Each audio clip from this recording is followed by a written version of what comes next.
doubt. I agree absolutely. Speaking of package pile drivers, someone who has really made the package pile driver very, very famous, which is Kevin Owens. Riju's asking, how was it training Kevin Owens, and what do you think of all the success he has attained in his career? Kevin Owen was a phenomena when he came to my wrestling school. He was 5 years at my wrestling school, and but he had this ability of learning fast, and listen, I haven't followed Kevin's career that much after he left because we didn't leave in quite great terms when he left my territory, so I didn't follow up on him. But I noticed that success was following him, and amazing to see.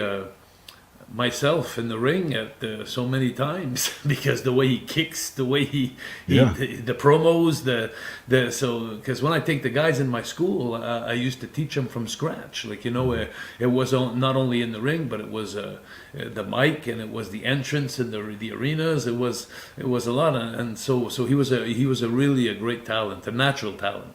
Nice, nice. When did he leave your wrestling school? Jesus Christ, you're asking me a lot here. Let me see here.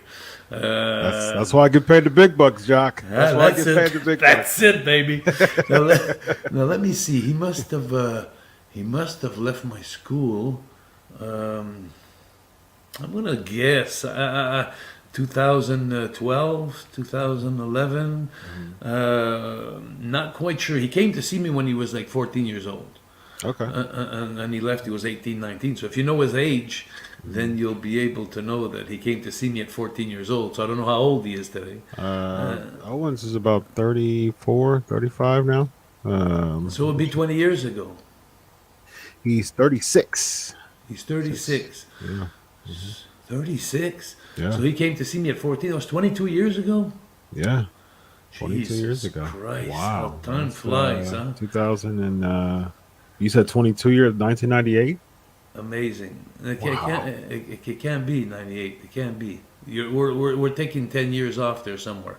Okay. Because I started my company and it could be in 2002, 2003. Okay. Yeah, I'd have to look it up. But Chris, you got me against the ropes there. I don't have I only know that he was there for 4 years, and after that, then he went to 2002 sounds about right, because I know that he was in Ring of Honor for a while. Around the later 2000s. I know that. Let me see. Let me check and see his first match. His first match was. Let's see. His first match was in 2000. His first match was in 2000. Was in Montreal against Gorgeous Mike. Oh yeah, so those are my boys. That was my whole school, yeah. And we had a falling out, Kevin and I. One reason was because he didn't respect the fact that my boys were not allowed to go wrestle in other companies.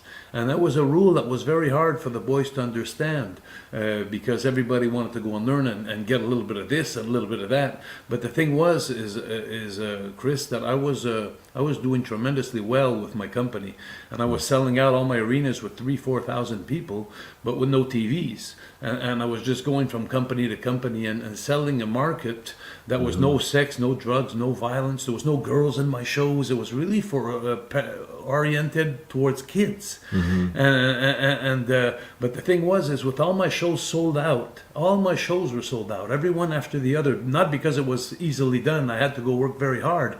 But the thing was, he was such a great talent, and the talent that I produced, that I taught in the wrestling business, and then they did my shows, is I went into every companies and I told them, hey, wait till you see the match against Spider-Man against the Mummy, and then wait till you see this match, Kevin Steen was his name at the time, Kevin Steen against Gorgeous Mike. That guy, those guys are great. So I was selling all these talent to the companies where I was going, but then.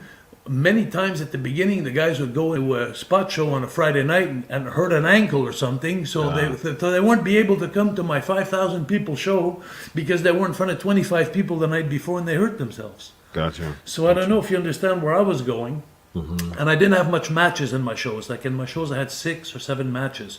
So I needed every one of them to be there and healthy. And plus all the time that I was giving, the experience I was giving, and especially the experience. Kevin Owens just didn't become a good talker and a good entertainer just out of nowhere. He started in a business where there was 3, 4, 5,000 people.